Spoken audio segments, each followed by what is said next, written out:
Good evening, ladies and gentlemen. Welcome to the regular City Council meeting for Thursday, September the 20th. If you'll please rise. I'd like to ask Mary Lambert, the chaplain with Betty Martin chapter of the DAR, to lead us in invocation. But first, I'd like to ask us just to have a moment of silence for a police officer for the city of Temple who was killed this week, and his funeral was today.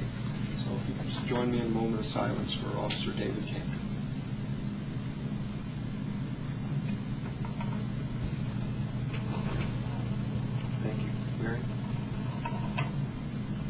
O God, our help in ages past, our hope for years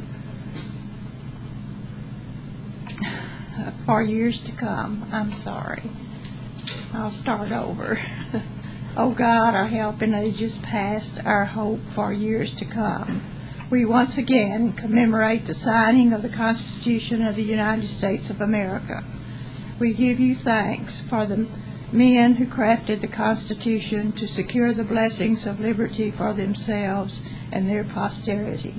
We are thankful that you gave them the wisdom to balance a limited government with the rights and responsibility of every American citizen. Oh God, we praise you for your presence with us today, and we give thanks for these who serve the city of Temple in various ways. We give thanks for those who have paid the supreme sacrifice. We remember Police Officer Camden and his family. We ask you to surround them with your love and comfort them and give them peace. We pray that you will continue to bless the great land of America and help us to be truly worthy of it. Bless our leaders, national, state, and city, and grant them wisdom to lead the way you would have us go. In your holy name we pray. Amen. Marge Croninger will lead us in the Pledge of Allegiance, also with the DAR. I pledge allegiance to the flag of the United States of America and to the republic for which it stands, one nation, under God, indivisible, with liberty and justice for all.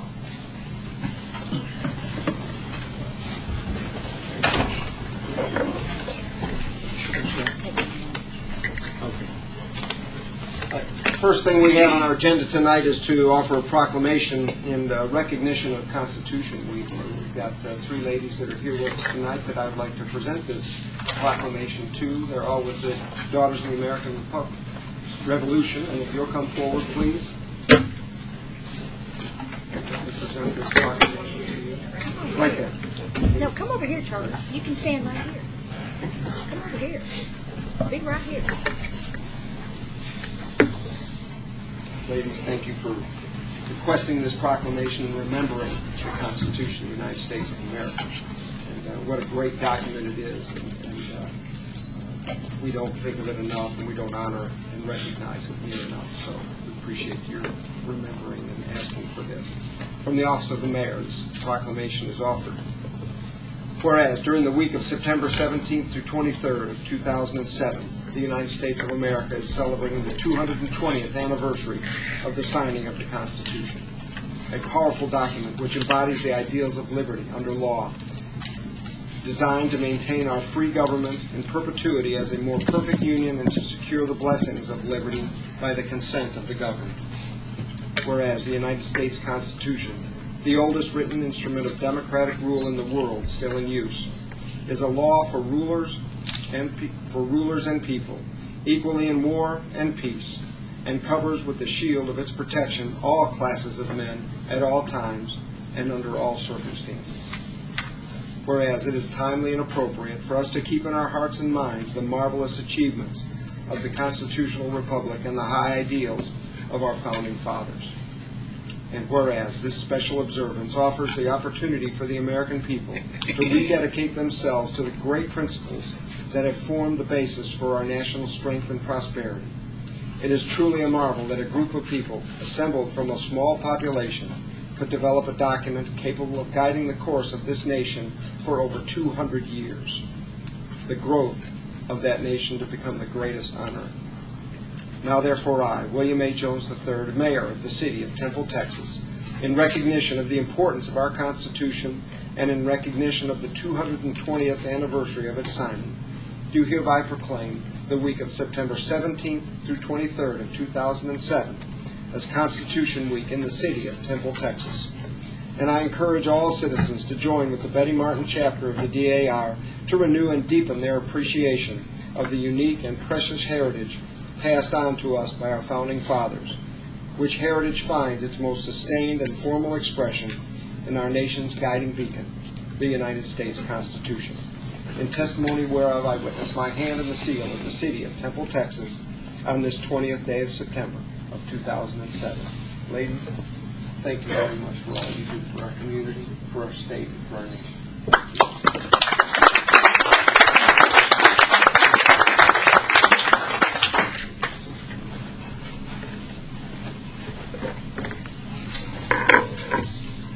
Next item on the agenda is an opportunity for public comment. Citizens who desire to address the council on any item may sign up to do so prior to the meeting. Public comments will be received during this portion of the meeting. Please limit your comments to 3 minutes. No discussion or final action will be taken by the City Council. We have 2 people signed up to speak this evening. We'll do ladies go first. Alicia Womack, would you come forward, please?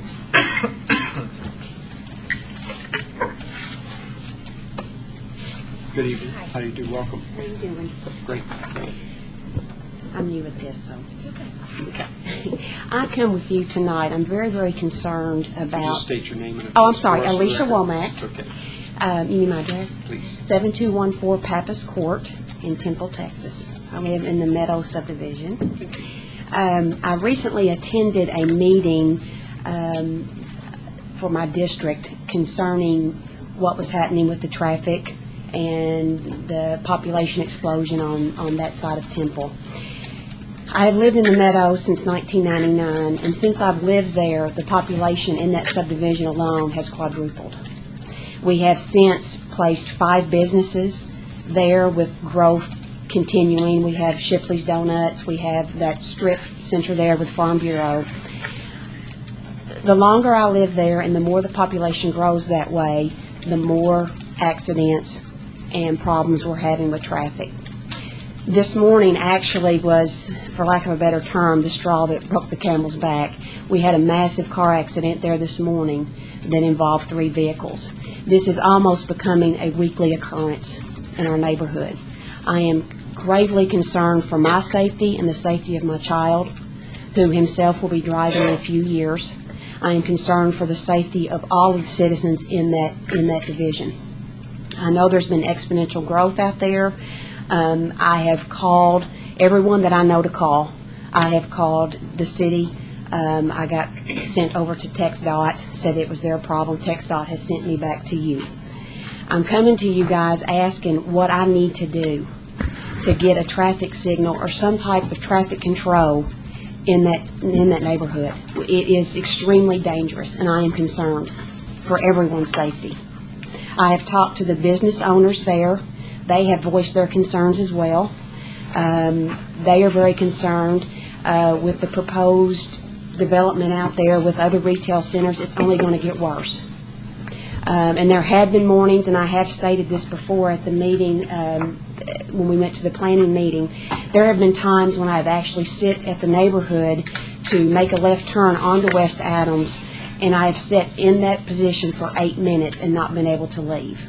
What's happening is the population has grown. People are trying to get into the businesses in the morning. People are getting frustrated. It's getting extremely dangerous there.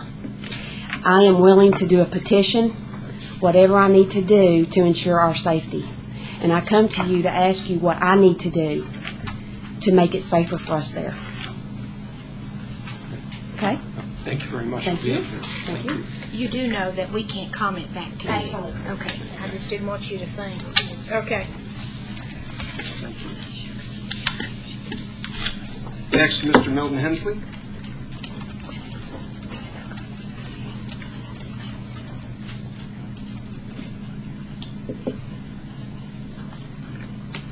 Good afternoon, Mr. Mayor, members of the City Council. My name is Milton Hensley. I live at 301 Mitchell Drive, and I've come before you to discuss Adams on the eastern part. This concerns Adams and 7th Street. This is the intersection where a traffic accident happened within the last 2 months. A lady, approximately 79 years old, was crossing the street to go to the high-rise, and this is just across from Scott and White Clinic on 9th Street. She had gotten as far as the right-hand lane and was struck by a vehicle. This resulted in a serious injury. She broke her leg in 5 different places.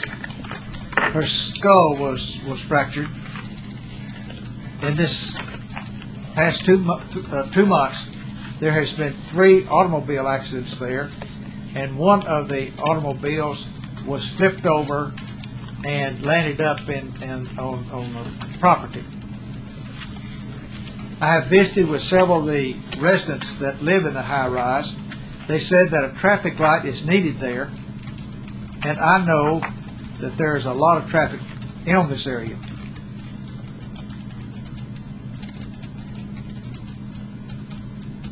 The lady, well, 2 of the ladies said that they have walked down to the 9th Street light, and the dollar store's down there, and they walk across there, and they can't make it across the street because the traffic light is not on long enough.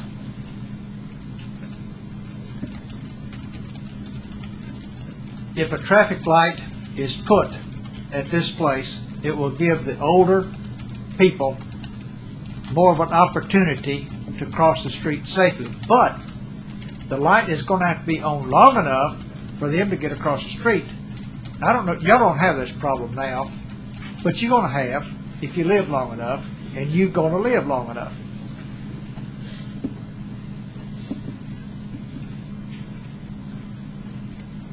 If you know anything, now this lady has the same problem, and it's on Adams, that I can do, make it, and I know you can't say anything right now. And I was told that a traffic light cost about $200,000, and this is a lot of money. But I believe that this is a small price to pay to save lives. If you tell me what to do, I'll continue to work in this matter. And it's nothing to me, but this is for those kind people over there. And I visit with several of them, off and on. I go over there, and they just need the help. So there you are. Thank you, Mr. Hensley. And if after this or something, what can we do? This young lady, she's up against the same thing. Serious problem. $200,000. Thank you, sir.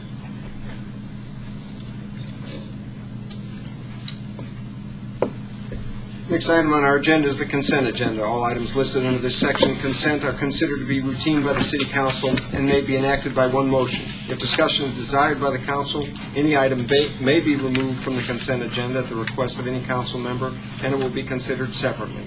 This is item 4, and it includes items 4A through Q tonight.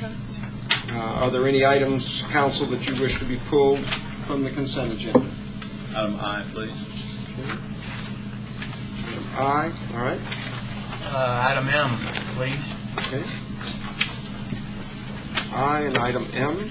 Are there any other items that you wish to be removed from consent for individual consideration? If there are no other items, I'll entertain a motion for on the consent agenda for items 4A through Q, with the exception of items I through and M. Motion to approve? Second.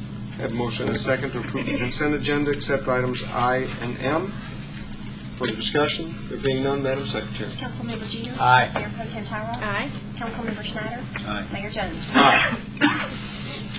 Item 4I is to consider adopting a resolution authorizing a construction contract with Eisler Demolition Incorporated of Romeo, Michigan, for the demolition of the Avenue P elevated storage tank at the intersection of Avenue P and 7th Street in the amount of $62,685. Do you wish a presentation on that, or do you just need to pull it for individual vote or consider? Okay.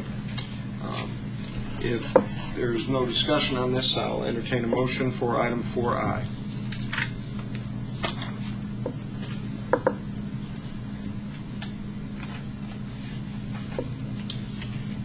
One's got to move, one's got to second it. So do we just pull it to pull it? I mean, Because he needs to vote. I need to separate. abstain. He needs oh, to so you're abstain from the abstaining. vote.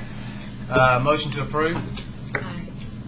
Second. And we have motion and a second to approve item 4I, and you filled out the form? Yes, sir. Okay. If there's no further discussion, Madam Secretary. Councilmember Jeter? Aye. Mayor Pro Tem Tyra? Aye. Councilmember Schneider? Abstain. Mayor Jones? Aye. Item 4M, this is a two-part item. Item 1 is the second reading. Consider adopting an ordinance authorizing an amendment to the West Temple Comprehensive Plan from moderate density residential use to office use on approximately 12.79 acres of land, commonly known as Outblocks 2564A, City Edition, located on the west side of South Kegley Road, south of Wildflower Lane. The second part of this is also a second reading to consider adopting an ordinance authorizing a zoning change from agriculture district to office 1 district on approximately 12.79 acres of land, commonly known as Outblock 2564A, City Edition, located on the west side of South Kegley Road, south of Wildflower Lane. Mrs. Dell. Basically, Is there a particular question? Or no, sir. do you I have some just discussion on it? I just wanted to be able to vote on it individually, and I guess I am still real concerned. And I understand that there's a piece next to it that was approved. My concern overall is that we have no way at this point in time or in the near future to expand Kegley, and that I think we're setting ourselves up. It's not trying to stifle development, but I think we're setting ourselves up for a situation just like we heard about, somewhat different in how it all works, but traffic and how we're going to handle significantly increased traffic on Kegley without $7 or $8 million to expand it. So I think we also need to consider, though, Tony, that the parcel to the north is, I understand, owned by the same gentleman. The second piece to his pie. Several months ago, the first parcel was approved unanimously. This is the second piece, which I understand he needs to complete a development in that area. So I don't know why it was good for the first one and not for the second. So I'm happy to disagree. I had an epiphany, and it just That's the problem. But the challenge is you start hearing more and more about the traffic. You start having these meetings with the city. I mean, it's an ongoing, the master plan things, you're hearing more and more about the traffic, and we're looking at, we've discussed trying to get the outer loop as a reliever, to try and get people being able to move, and the reality, the reason in my mind it didn't hit me the same way when we voted the first time is it was that smaller piece. Now we're talking about a significantly larger area with significantly greater potential for development, and you're looking at, it's a massive project to expand Kegley, and one that we won't get a return on investment back for when compared to spending those dollars on something else. So it's not that anything has changed, it's that when you start ongoing hearing about it and seeing when we had the presentation, the concern, we're going to require them to build into the piece a turning lane just to try to accommodate the additional traffic. I mean, it has the potential to be a significant safety issue. Is there any requirements when they file this preliminary plat as far as how far off Kegley right of way? I understand. I don't guess we have purchased any right of way for expansion along that area, but will there be any provisions for that? Do you know? There would be, yes. What is the setback on that? It's in the Office 1 district, and the setback from the roadway would be, I believe, 15 feet. Yeah, okay. Well, 15 feet from Kegley? Yeah. From the right-of-way. From the right-of-way? From the current right-of-way, or from an identified right-of-way that would be contemplated to be purchased should we expand Kegley to what's on the plan right now? The plat would include the dedication of the right-of-way, the 70 feet, and it would be half of that, so 35 feet from the center line. And then 15 feet back from that. True. Maybe an entrance way or something. The other comment that was made during the presentation last time is your concerns overall about the volume of traffic and at the light and how you observe that. It's just, I'm all for property rights, but I think there is sometimes for targeting development in areas where you can actually handle the development, and Kegley cannot, in my estimation, handle a very significant increase without us being pushed in a similar thing like we're at with the Meadows. And then how do we address it when we start having serious car accidents and major issues there? So that's all it is. Okay. Needed, don't know a presentation or anything required? No, sir. I just want to make that point. Yes, sir. Keep that in mind. Okay, great. Council, any other questions or comments? There being none, I'll entertain a motion on that. Motion to approve. Is that both parts? Yes, that would be for parts 1 and 2 of item M. And that's a motion and a second, I assume, for both parts. That being the case, if there's no further discussion, Madam Secretary. Councilmember Jeter? No. Mayor Pro Tem Tyrell? Aye. Councilmember Schneider? Aye. Mayor Jones? Aye. Item 5 is ordinance, second reading. Consider adopting an ordinance. This is a three-part item, item 5, so we'll take all three of these together. And then, Council, it's your pleasure if you want to vote on them separately or make the motion together. Make the motion. Item 5A is second reading. Consider adopting an ordinance authorizing a zoning change from a portion of the general retail district and Office 1 district to the single-family 3 district on approximately 20.011 acres of land, commonly known as Outblock 6010A, the City Edition, located at the northeast corner of South 31st Street and FM 93. 5B is to consider adopting a resolution authorizing the preliminary plat for the residences of Donatani's Crossing, 60 single-family lots on a 20.011 acre tract of land at the northeast corner of South 31st Street and FM 93, subject to the developer's requested exception of a 900 linear foot for the cul-de-sac at the planned end of Sorrento Circle from the allowed maximum 500 linear feet. And 5C is to consider adopting a resolution authorizing a street use license for a private entrance in the right-of-way for the proposed residences at Donatani's Crossing, a proposed street in the planned 60 single-family lots on 20.011 acres tract of land at the northeast corner of South 31st Street and FM 93. Mr. Dole. Mayor and Council, it is a second reading for the zoning case, and with it will come the preliminary plat and the street use license as previously described. Both the Planning and Zoning Commission and staff recommend approval of the plat, subject to that allowance for the extra long cul-de-sac of 900 feet, 500 foot length, with adding 400 feet to it. Any additions or alterations to the engineering plans is required by the engineering department. This is an aerial view of the property of the 20-plus acres. This is the copy of the proposed preliminary plat showing the one point of ingress-egress from a TxDOT designated access point off of 31st Street. It will be a private gated subdivision. This same entrance point will also serve the commercial zone tract to the south. As you can see, approximately 22 lots are going to be alley served. The remaining 38 are front entry. The lots adjacent to Fire Creek will have a finished floor elevation associated with each lot, so that the development that occurs for the single-family development will be at least 1 year above the floodplain, 1 foot above the floodplain. The two yellow ovals show drainage easements and access easements to the proposed green space to the east. This is for the proposed street use license. It will be a private gate subdivision. As you can see in this preliminary drawing, if a motorist is denied access to the subdivision, has the opportunity to turn a circle and to be able to come back to 31st Street for those vehicles that would be denied to the private gate subdivision. As you can see in the resolution associated with it, the gate remains open from 7 a.m. to 7 p.m. and that if there were any horizontal crossing over the roadway, it would be a minimum of 14 foot 6 inches, allowing the ingress and egress of emergency or service vehicles. Again, the zoning for the area shows that the single family actually conforms with the future land use plan, and there were no notices returned for the proposed zoning case. I'd be glad to answer any questions that the council may have. On the plat, am I looking at this right, that alley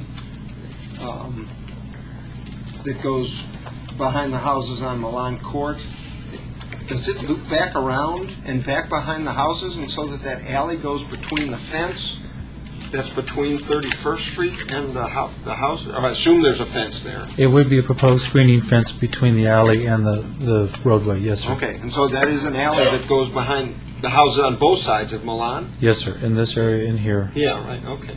and then also along these lots in here. These proposed 22 lots would be alley entry, the remaining 38 front entry. So alley, meaning the garages will be in the back of the home? That's the reason that there's the alley, or the garage entrance? Yes, sir. Is there a homeowners association There will be a associated with planned this? homeowner association, and those documents would be reviewed as part of the final plat associated with the project. So for purpose of maintaining that fence that's along 31st Street, that'll be taken care Yes, of sir. by a homeowners That's association? correct. Is there any green space between that fence and 31st that you can, would be Not- proposed or required? Not planned, no, Okay. no. And none required either. Well, there'll be some greenery between 31st and the fence, but none between the fence and the alley. Yeah. Right. And I'm speaking on the 31st Street side. Yeah, there'll be Yes. greenery there. Okay. And then also, if you can see, Required to be maintained by the homeowners association? by the homeowner association. And as you can see, as part of the traffic, private entrance coming into it, that there would be some proposed entryways planned along this area as well, which also, on the plat, states that they will be maintained by the homeowner association. Okay. The applicants are here to answer any questions that the council may have. Okay, great, thank you. Council, any other questions? This doesn't require a public hearing tonight, this is the second reading, so.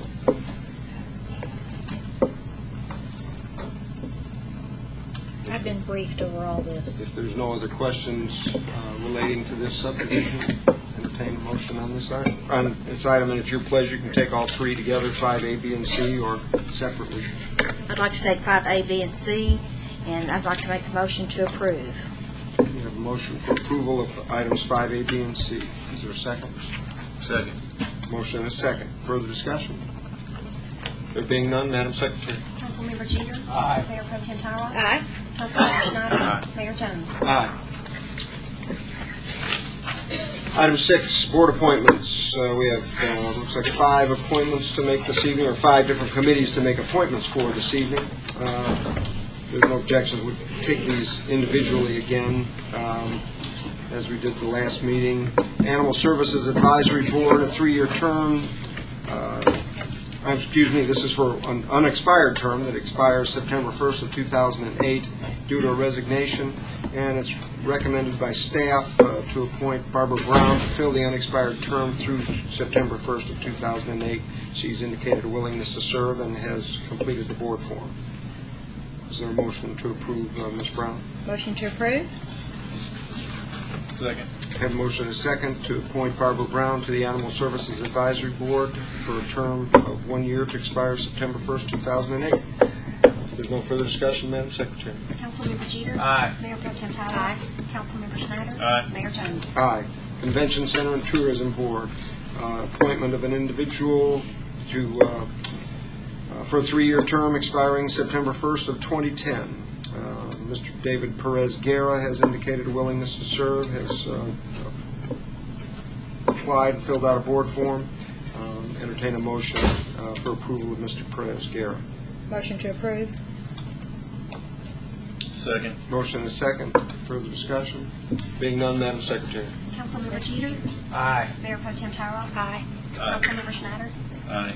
Mayor Jones. Aye.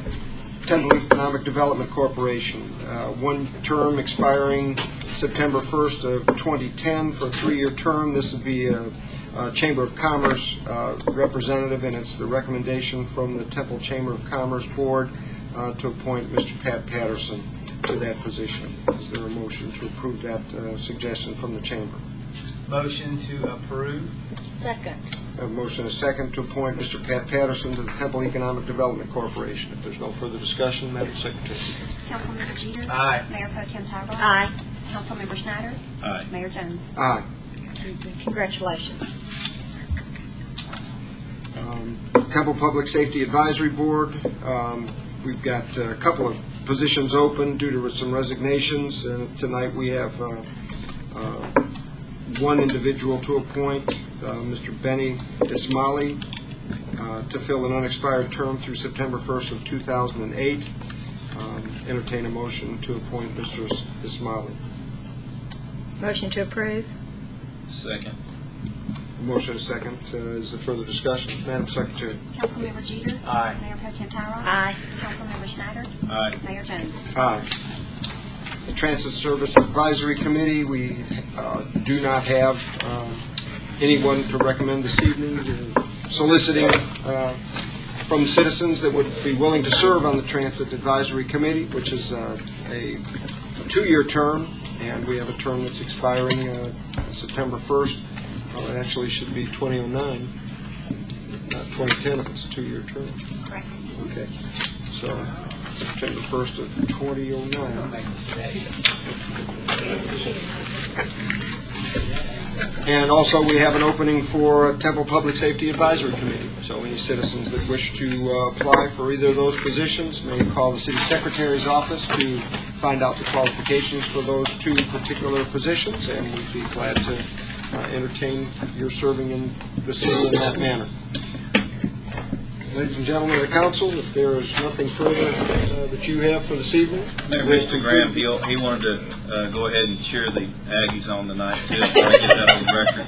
Mayor, I'd like to read, I brought a book I want to read from.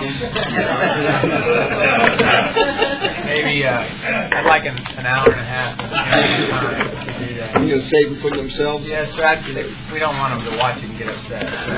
But for the television audience, A&M plays at 6:30 Miami, and several of us like to watch that ball game. Ladies and gentlemen, if there's nothing else for the benefit of the city of Temple, we are adjourned.